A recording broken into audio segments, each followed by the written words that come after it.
So, Ash, Yergens, Yergens, yes, I know um, many names. yes.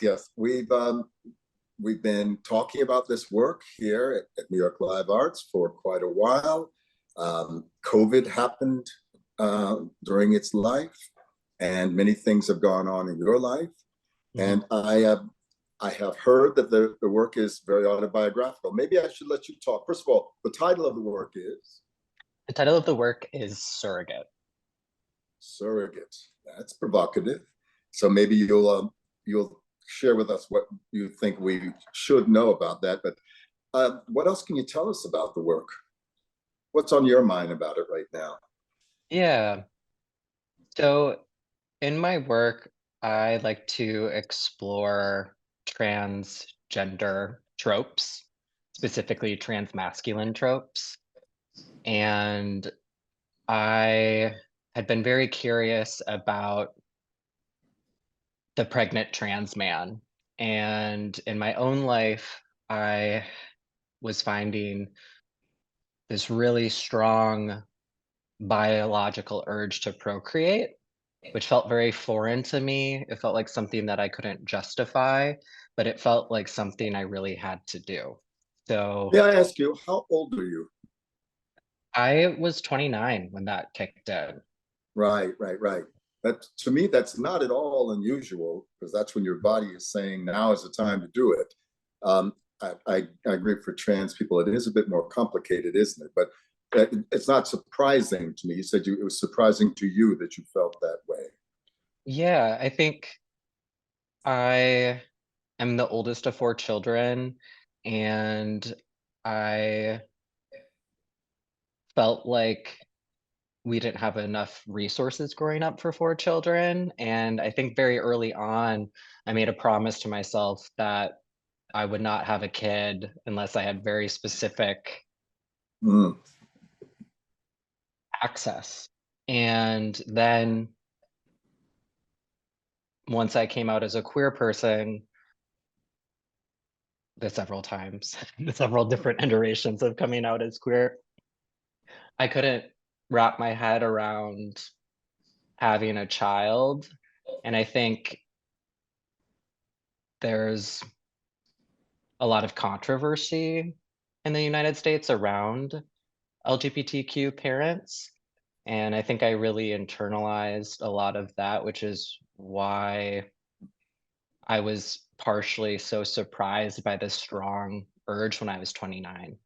But I Just just for just yeah. for a moment though, I am of a generation of gay men that I think I can maybe name five couples now that have children as young as uh, two, three, two kids, people who are now becoming parents themselves, having gone to college and so on. So maybe it's the bubble that I live in, but it doesn't seem Mm. to be quite as controversial as it had been. I am distressed to hear that for your generation, it still is controversial. LGBTQA plus, hearing Judith Butler go through the list the other day was kind of impressive. Um, I, I'm distressed to hear that it is still such an issue for your generation. Do you have anything more to say about that? I think I am really speaking to my specific experience as an openly trans person online. And so I think the algorithm on Instagram has fed me a lot of those opinions about my rights as a human being to reproduce. So I don't know if it's necessarily felt in the same I don't think it's necessarily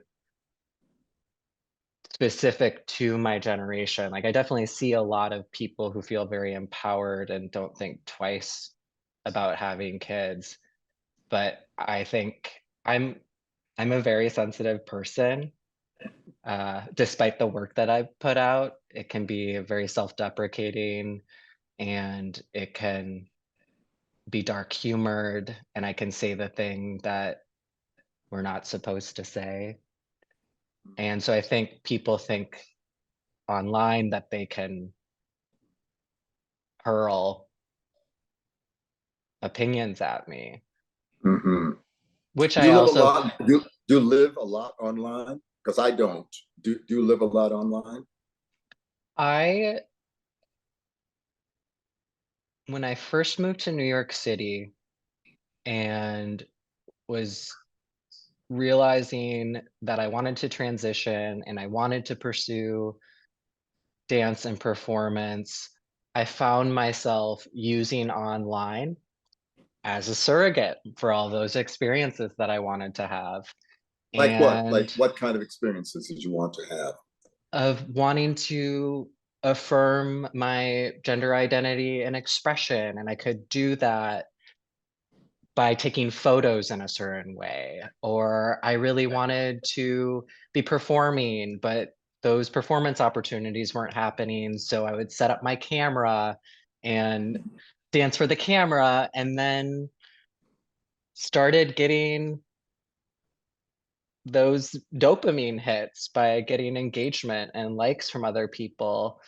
And that did lead to actual opportunities like performing for established drag artists who've been on RuPaul's Drag Race, or getting an opportunity to be an actor, playing an extra in a movie that required actors with experience with dance, and being in a music video. It led to connections and opportunities in real life. And so I think that kind of, it's the contemporary American dream, if you will, where it you get a little opportunity and then you want more. It's addictive.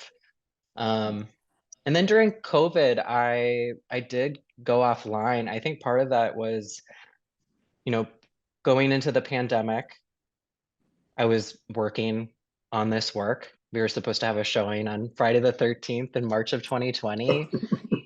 And all of a sudden that went away. I was working as a personal trainer. All of a sudden that went away.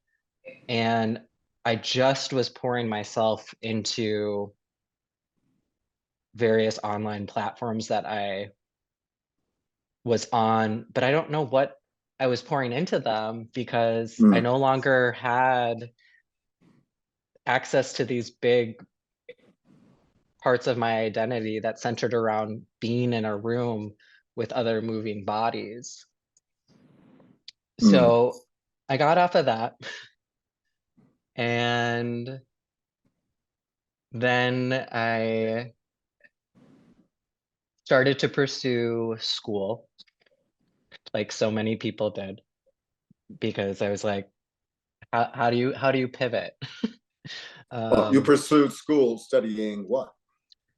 I first started a master's program in clinical nutrition, and I really enjoyed that program, but it was the wrong scope of practice. I'm really glad I started that program. It taught me a lot about the type of problem solving that I want to do in life. I'm someone who is willing to work with someone in a long-term patient provider, client provider relationship Mm-hmm. if a little bit along the way I can fix problems right away. And that made me realize that I was in the I see. I see. wrong profession, because uh, it's there's a lot of variables when you're working with people as a nutritionist that you cannot control. And I also admittedly had always been curious about nursing, partially because my family thought that was a very respectable career choice. And I was the first in my family to go to college, and they were supportive of that initial degree in dance. but they always were like, you could be a doctor, you could be a nurse, you could be this. Mhm. And so I realized that a lot of people in my life at that point in time during the pandemic were nurses. And a lot of them were also dancers and performers. And so I was like, maybe this is a better scope of practice because, someone comes in and they're bleeding, you better you better stop that bleeding right away. And to Mhm. me, I get a lot of satisfaction from that of like, oh, you came in with a problem, you needed me, and I was able to show up for you and fix that problem. No, Now, I took you. I thank you for this background. This is very important. I'm going to ask you. I would like to get to once again just a breakdown of Surrogate, who your collaborators are. But yeah. could you give me a little uh, thumbnail sketch of your life as a performer? When did you begin to study dance, and how did you get to being a choreographer? Mm. So I was thrown into one of those combo classes growing up where it was like you get like 15 minutes of ballet, 15 minutes of tap, 15 minutes of jazz. And I What was is this called? What is this called? it was a combination class Oh, at combo, a combo, combo. yeah.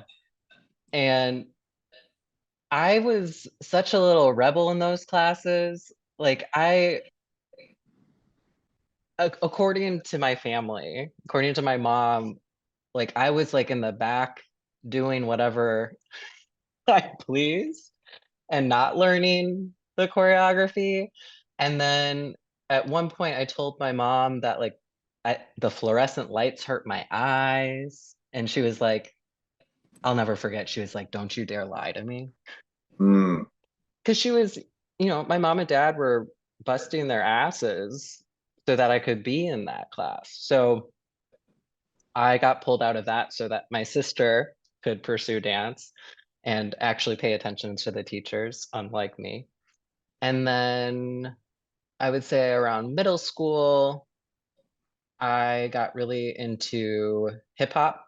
And I think part of that was because it felt like an opportunity to be a masculine of center person to engage with that part of myself. And I was fortunate enough to go to a public high school that had modern dance programming built into the school day. So I was able to go and take a choreography class. And Was there a particular then style? Was it Limon? Was it Graham? Was it Cunningham? Was it what was it? Or was it just generic modern dance? we learned about all of those choreographers. I remember participating in a student choreographed piece that was supposed to be based on Alwyn Nikolai, and we had these gloves on that we put paint of eyes on, and the paint wasn't even dry when we were Yeah. performing. Mm-hmm. And this was 20 minutes south of Minneapolis, so we would have Minneapolis-based choreographers come in as well. And that really created a lot of confidence in me. And I was choreographing the students, and And I would. you had not even begun to consider transitioning. So what the world Mhm. saw was a young girl. Is that Right. true? Doing modern Definitely. dance. Yeah. So Yeah. we're next. What happened next? So then what happened next was it was my senior year, and I wanted to go to St. Olaf College because that's where my boyfriend was going. And even though I denied that to my mother, that is the truth. And they were holding an audition for a dance scholarship. And so I got myself a leotard and had this idea of what a college dance audition looked like. And like we did like we were improvising across the room, and I nailed it. And I was willing to be goofy. I fortunately stood out in a positive way, and I landed myself a scholarship. And I A scholarship where? At St. Olaf's? at St. Olaf College, I see. Huh? specifically for dance. And I only applied to St. Olaf and fortunately got in. And I was a dance major. Fantastic. Well, you never struck me as anyone who is lacking in self-confidence. So now you're in St. Olaf's. You're in the dance program. You're a heterosexual woman with a boyfriend. Uh, So I think at this point, very early on my freshman year, I came out as bisexual to my boyfriend. And then my freshman year, I came out to my family and friends as a bisexual woman. mhm. And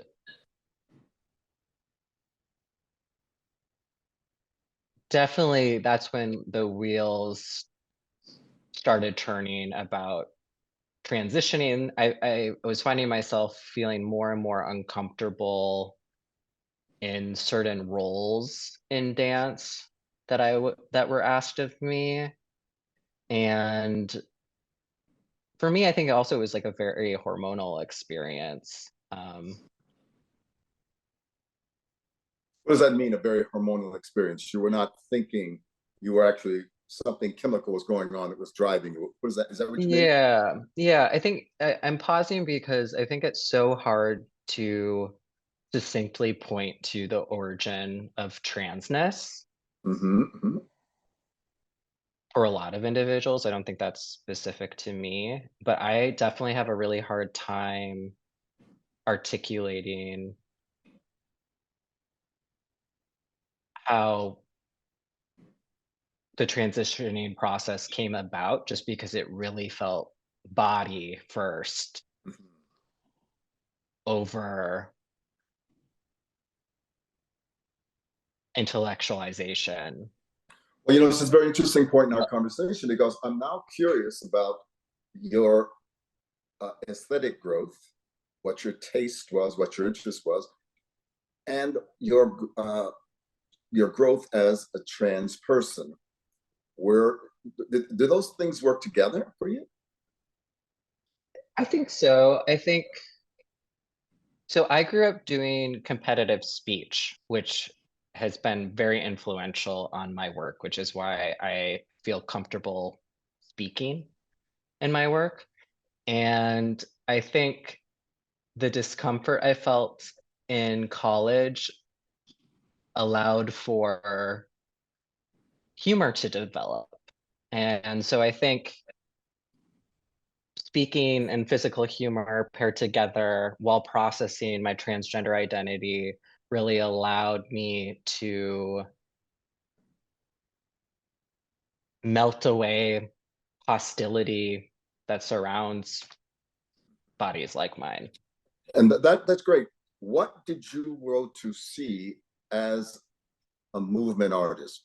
Who were your influences as you were developing as a movement artist? Mm. I was very drawn to WWE SmackDown. I was I don't. very drawn. Oh, So I was very drawn to wrestlers. I was very drawn to daredevils. I was very intrigued by Elizabeth Streb when I first found out about her in college because it felt similar to stuff that I did as a kid. I used to set up ladders in my front yard and wait for neighbors to come by and jump off and pretend like I was injured and then uh-huh. get up and start dancing. I'd be playing Journey and Queen. So there is I would say performance art that we might not necessarily think of as performance art that we would find in museums were very influential to me. And Well, then what about museums? What do you mean museums? Were you into painting, sculpture? What oh, was it?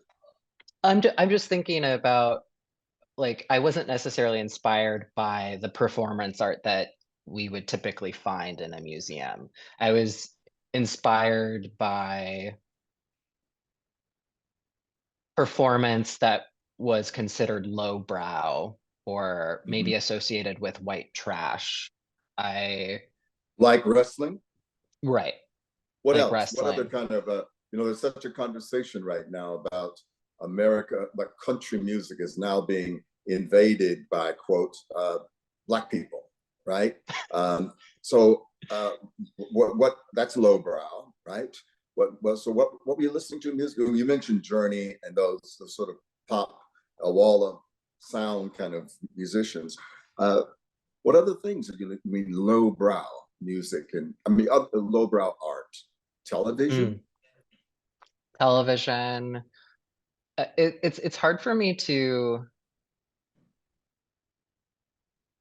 call specific reference points in pop culture up a lot of the time because I've realized that I'm someone who likes to observe pop culture kind of on a shallow Mm. surface level and pay more attention to how others are responding to that and then to make work from those responses. So Is that you're a making social any critic. sense? You're a social critic, in other words. I think so. And maybe I don't have the right to do that when I don't No, fully know this what I'm it's your criticizing. show. You don't have to justify it. I just like to sit and Hmm. point out what things are like in society. Nobody's gonna say you don't have the right to do that. Hmm. So okay, that's cool. So after St. Olave's, what about your professional development? So I was hired by Dance Motion USA, which was a State Department program that BAM used to produce to be their project coordinator. So that's what brought me to New York City. And once I was here, I was like, wait, I'm in New York City. I trained as a dancer. I was passionate about choreographing in college. I could actually do that here. But I haven't been able to get you to talk about what your dance training was. My You, dance training. yeah. I mean, was there any particular style of dance? What was your dance training? Yeah, so I had two professors who were former Ryrie Woodbury dancers. I believe I'm pronouncing the company's name Yeah, that's correctly. right. And so we were learning classical modern dance in from that perspective. And Were you doing I had ballet as well? Were you doing ballet as well? No. I found a loophole to not take ballet in college. So what was it, and why did you want a loophole? I felt like I did not feel like my body was designed to do it. And Hmm. I already was feeling constricted in other ways. And so I was like, why would I spend money and time on this thing that makes me feel so bad about myself? Okay, well, I won't push you on that. Many of us have had that feeling. But okay, fine. We're talking about your professional development now. Mhm. You've got. Did you take a degree from the university? Yes. I I And and I got a BA in dance from St. Olaf College. and now you've been this program. Did you say at BAM? With from the? Did you say State Department through Yes. BAM? Right. Yeah. So you've moved to New York. Yep. And so I Mhm. was working, doing arts administration full time. And then I was really missing dance. And so I then learned about ballets, which Could you and tell us Katie about Pyle. ballets? Could you tell us about ballets? Yeah, ballets is a queer ballet company. And so it was funny that I was so drawn to this because I was so against ballet, but I was really intrigued by the content I found online around Katie Pyle and ballets, and it looked really empowering. And it also felt like it was intersecting with performance art, some of the earlier work. I'm trying to be careful with words because I don't want to inaccurately describe their work. But I connected with Katie Pyle and I must have auditioned for a project and started to try learning ballet in the ballets form. And Obviously, that didn't hold you. What happened after ballets?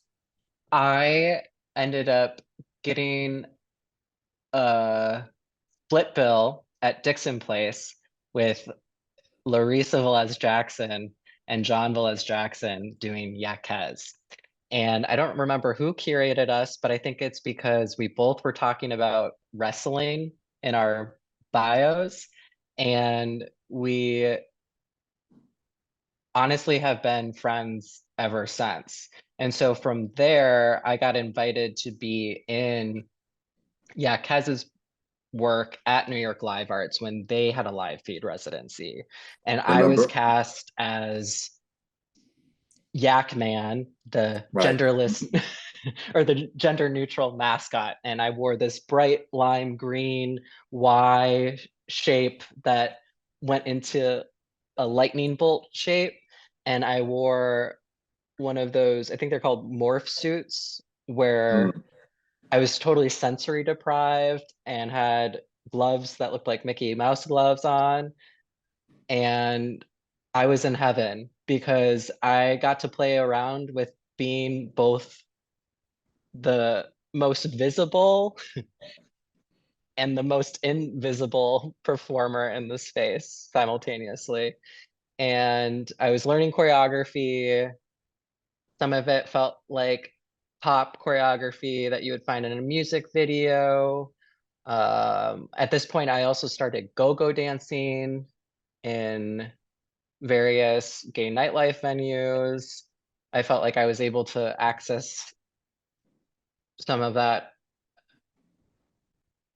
sexiness, I guess. I'm like, what is this movement coming in? um, And you were and had you fully transitioned at that point? I started transitioning in that What year at did you that point. start? What year did you start transitioning?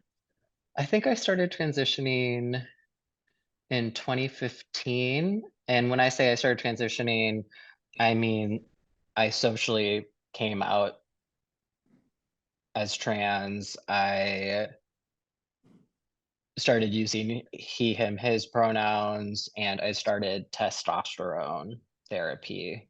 And it, it was so lovely to be able to have that type of structure that John and Larissa provided because I was able to improvise and figure out what felt good in my body, what didn't feel good, what felt funny.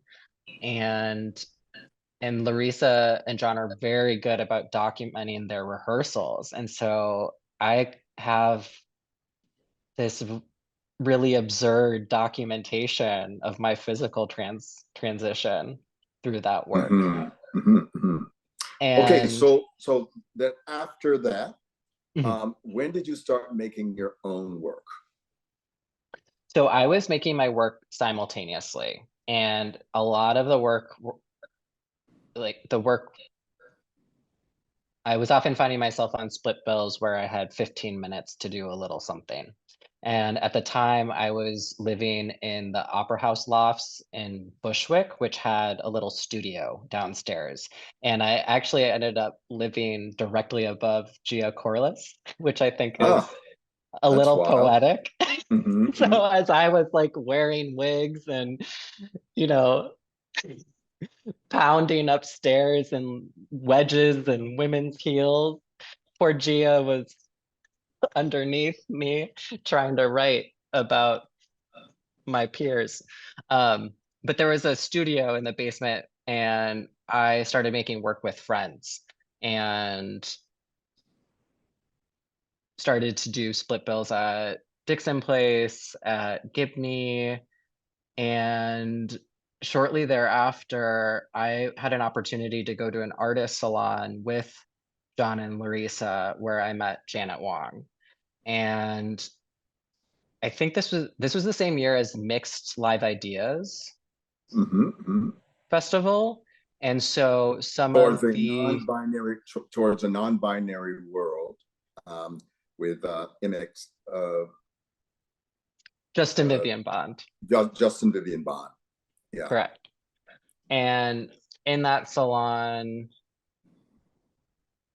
Janet told me about Fresh Tracks, and there were conversations about Mixed Live Ideas Festival. I ended up interning for the festival, and I created a piece to audition for Fresh Tracks that I called, I don't even remember how I pronounced it, but it was like trans, but the way that I spelled it, you could also read it as trash.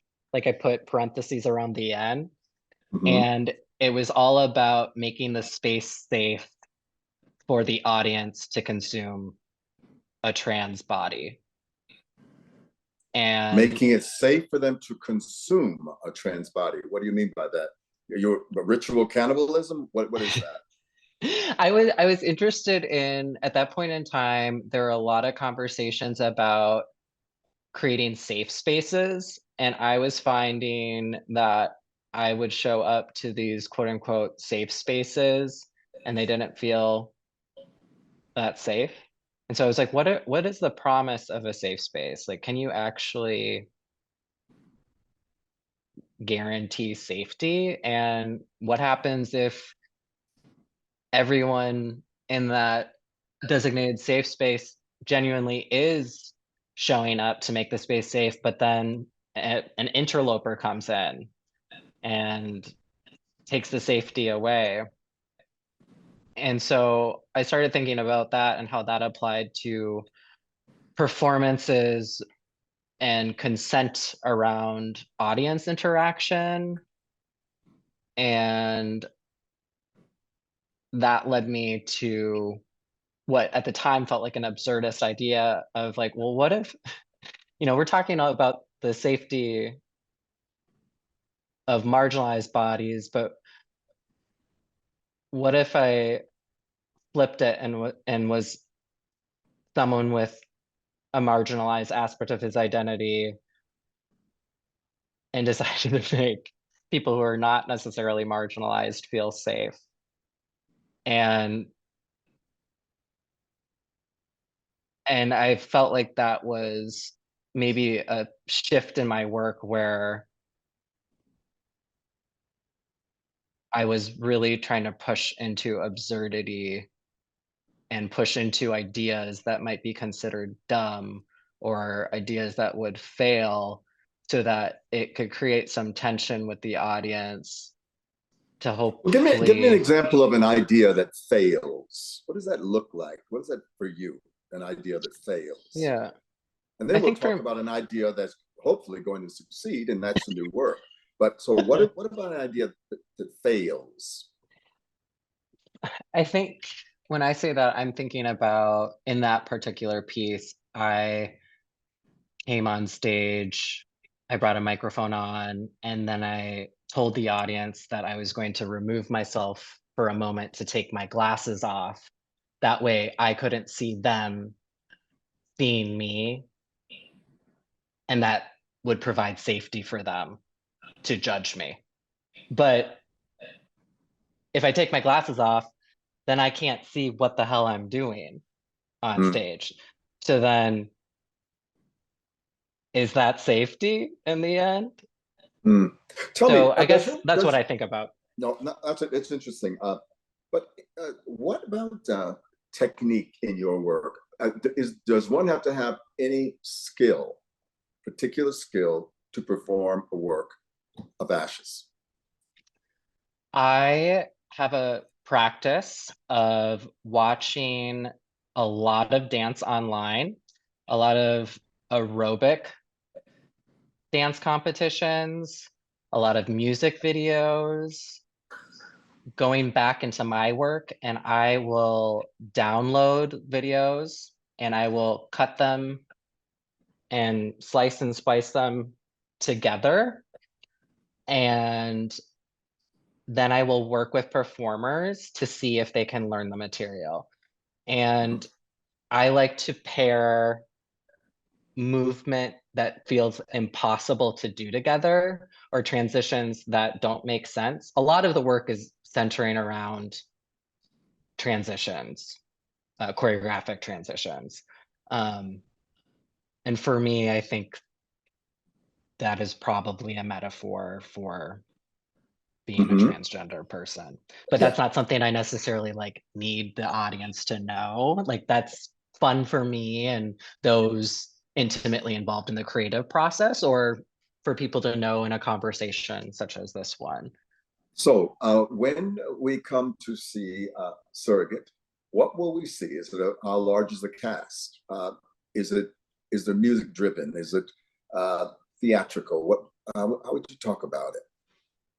I would describe Surrogate as a variety show with the transitions deleted. Mm, I would also say it's a little bit like scrolling through Instagram and seeing that there are connections between everything you're seeing because there's an algorithm behind it. There's some thought behind it, but you may not naturally think that all those things go together. so yes. Now, do I have to? I have to trust you that that what I'm seeing is that important to you that everything quote goes together. Mm. John Cage back in, oh, I don't know, probably in the 40s or 50s was quoting Henry Cowell, this avant-gardist who kept saying, get rid of the glue. Anything can follow anything else. Does not have to have a transition. Sounds like you are the great grandchild of these people. Maybe. I don't know. I think I'm still trying to figure out who my family is in that regard, who my In your lineage lineage, is. who your lineage Yeah. is. Yeah. Right. Yeah, yeah, yeah. So, how many people in the cast? There are one, two, three.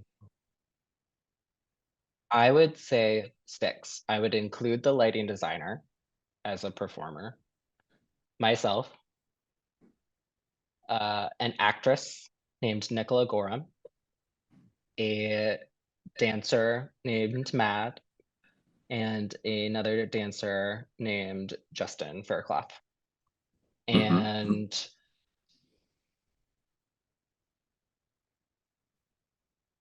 now I'm thinking about the trust question. And what about the trust question? Yeah, like does the audience, I don't think it's so much about the, I mean, I know trust is a two-way street, but I think my concern is more so that I want the audience to feel like I trust them with the performance and that they can Mm-hmm. come to their own conclusions. I Mm-hmm. think when I was making work before 2020 and trying to get grants, I think a lot of times I over intellectualized my work and was trying to make academic essays. And I think of this work as more of a poem. And so, yes, some of it stems from an autobiographical place because I am a trans man who was curious about having a child, and I started to pursue surrogacy. And that then made me think about how the internet is a surrogate for us, and that the performer is potentially a surrogate for the choreographer or the director. And that's where a lot of I the just ideas for stem just from. I'm sorry, just for a moment. When you Yeah. say you were considering surrogacy, you yourself, I don't know physiologically where you're at. Mhm. You yourself wanted to carry the child, or you wanted I, some. yeah, so I went through an egg retrieval process and selected an anonymous sperm donor and ended up with 24 frozen embryos. And so at that point in time, I felt like I was perhaps too anxious to navigate the stigma surrounding pregnant trans men or pregnant non-binary and transmasculine bodies. And so I started to pursue surrogacy, and that caused me to consider a lot of questions. And it really felt like a strong parallel with dance for me, because I also was moving away from performing and then having a hard time being a choreographer in the room, asking another body to do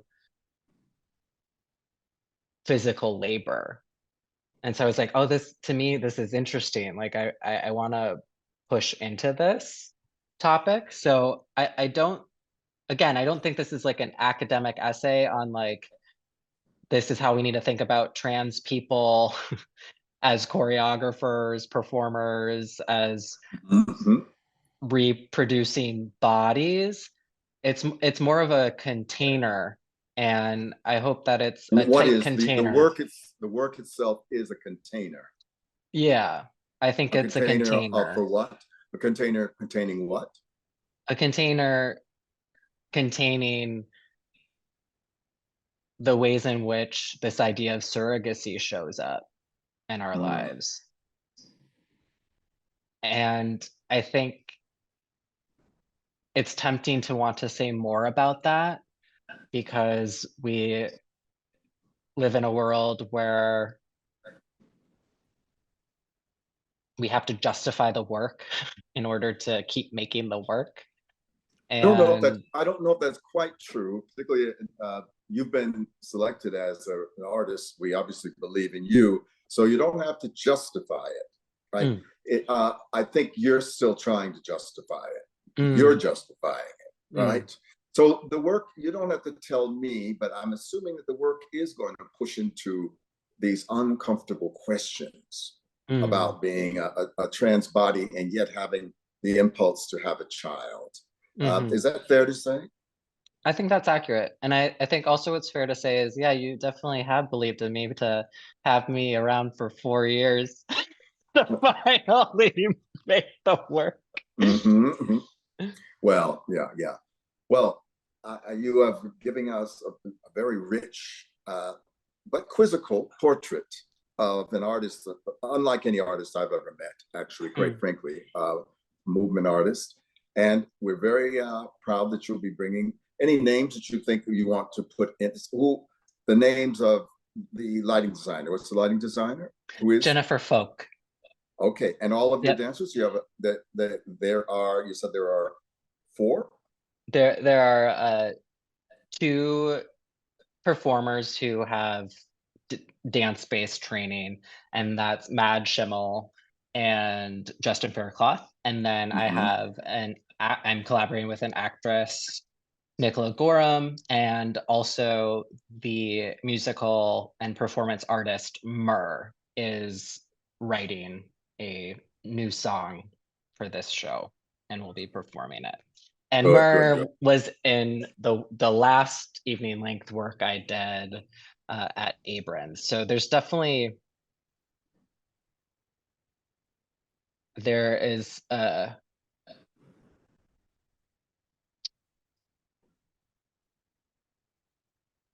this work feels different, but I think I'm starting to really like see my voice as a choreographer, and I'm leaning it into structures that I was maybe embarrassed about leaning into Mm, previously, which was like I am someone who likes working episodically or in vignettes. I like love the variety show. I love drag. Like that is a big influence, nightlife. mm, And mm, and so I was like, well, why who who's this critic inside of me that's not mm, allowing me to make the thing? Um, and I love using found structures. So the show that I did at Abrams was using the format of a funeral to hold the variety show together, if mhm, you mhm, will. And mhm, so mhm, for this show, I was looking at the surrogacy process, and that is the choreographic structure to hold mm, mm. this this variety show that's not a variety show Well, together. as we close down now, as succinct a way as possible, what do you think an audience should be equipped with to receive your work with the Mm, same generosity with which you offer it? mm.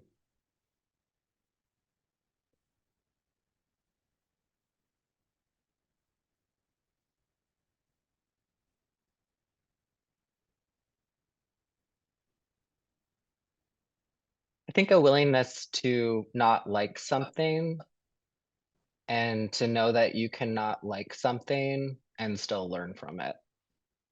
Um, Bravo, bravo. That's powerful. Um, are you voting? Am I voting? Yes. Yes, yes, I'm trying. That this is one thing I feel like, before 2020, I was really having a hard time engaging in political conversations and advocacy in a way that felt real and not just like me screaming on the internet or screaming in a dance Mm-hmm. performance. And that is also where nursing has really come into play for me. So is it safe to say that you see yourself as having a political point of view in life, and that is your work part of that? Yes, I think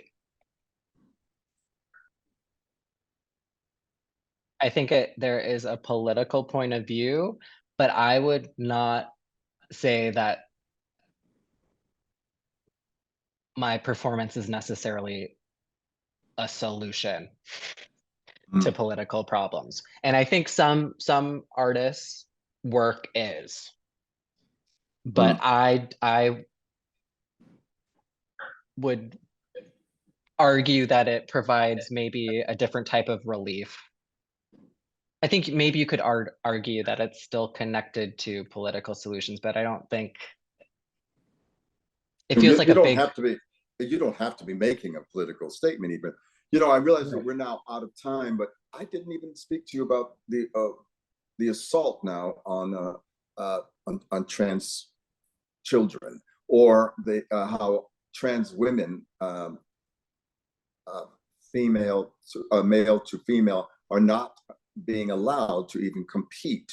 Um, are you pissed about these things? How are you feeling about the general tone right now about trans youth and this whole question about sports? I think at this point in time, it's hard for me to engage in a lot of those conversations, not because I don't think they're important, but to preserve my ability to fight for trans people in healthcare settings. And I mean, yeah, fighting for trans kids would occur in those healthcare settings. But I think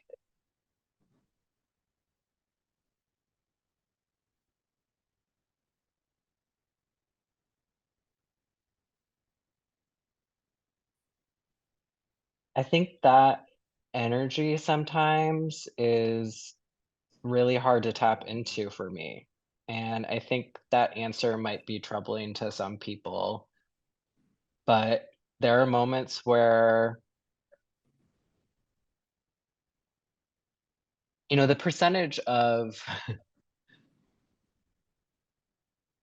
my identity that is transness ebbs and flows.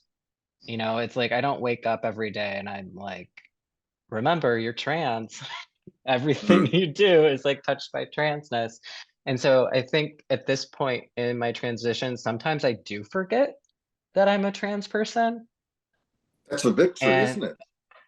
yeah, That's kind of a victory. I think in many ways it speaks to my privilege. And I think also sometimes though it is a protective, dissociative feature. Mhm. Uh, I'm definitely someone who is very anxious and very cautious of my surroundings. And this is where I'm a bit of a paradox, though, because I'm also very loudly out and open in a lot of spaces. Which makes you vulnerable. You're out open and as a result vulnerable. Right. Yeah. And with vulnerability comes a courage, I suppose. Yeah. Yeah. Definitely. Well, we're getting on the psychiatrist couch, but I just embrace you. I embrace you, and we're looking forward to seeing Surrogacy, and wish you and your cast smooth sailing. All the best to you. Thank you. Thank you, Bye bye Bill. now. So good to see Thank you. Take you. care.